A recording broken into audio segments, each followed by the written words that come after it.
his breath in anticipation.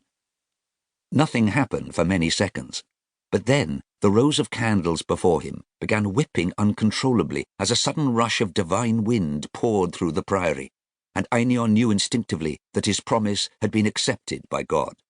For a long time he simply inhaled the deific air, tainted though it was with lime from the brothers' vellum baths below. He lifted his sapphire ring to his lips and kissed it. His God had granted him absolution to kill.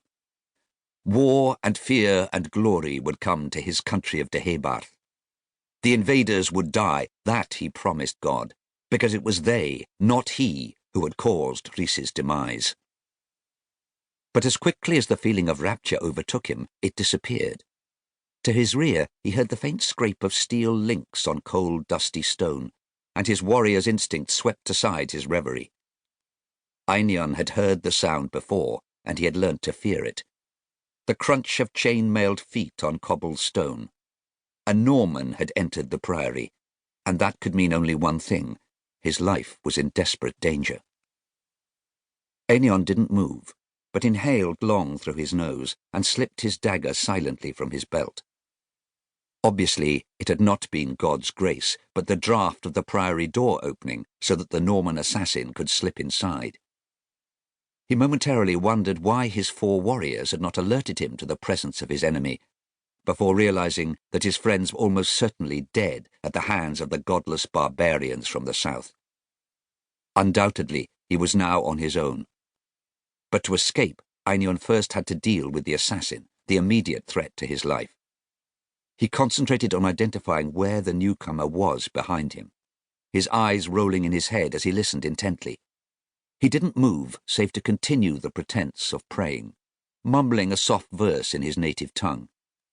Another scratch sounded just a few yards behind him, and Einion knew that his would-be murderer had crept into his killing range. He almost laughed out loud at the Norman's clumsy attempt on his life. With a roar, he turned to meet his enemy and stabbed forward with an almighty and much-practiced lunge, which ripped deep into his enemy's torso and up into his stomach. "Ha!" he laughed as he looked up into the dying man's face. But it was no Norman. It was one of his own warriors, Walter ap Llywarch. Einion's mind struggled to catch up with what his eyes saw before him. Walter had his mouth gagged by a thick piece of cloth and bound with rope, and yet blood flowed from beneath the gag and down his coarse, dull shirt. His tongue had been removed. On Walter's feet had been tied the chain-mail stockings of a Norman knight, while his hands were secured at the small of his back.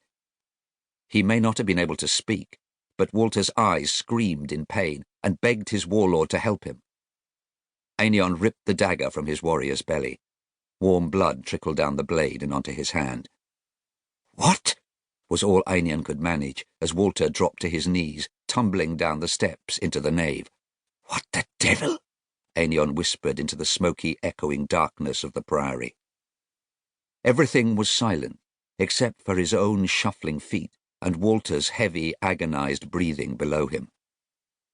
The holy site of St. Padan no longer felt welcoming and safe to the Cymric warlord. His breath misted before his eyes in the frigid cold of the stone church. The flickering shadows cast by the candles and the windows gave ample hiding place for the Normans, and Einion felt the cold clasp of ice grip his heart. "Come out and fight me, you devil!" he screamed. But there was no response to his challenge. He spun around to face the chapel, and then back to where Walter lay in the nave. His sword whipped through the air as he turned. "Where are you? Are you a coward?" he cried, and backtracked towards the high altar. Suddenly his hair was clasped in a vice-like grip from behind, and a dagger slashed across Einion's wrist, cutting into flesh and severing tendons. The Welshman's bloody blade clattered loudly to the floor, before Einion, roaring a battle cry, could even react. He swung his uninjured arm, but missed his hooded assailant, who ducked under his poorly aimed blow. Another surge of pain seared across the ligaments of Einion's left knee, forcing him onto the uneven cobbles as if in prayer.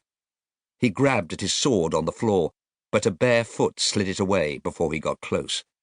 In the blink of an eye, the knife was at his throat, an odd sensation of warm blood running and cold, sharp steel as it pressed against Einion's windpipe. "Hello, cousin. A voice whispered French words.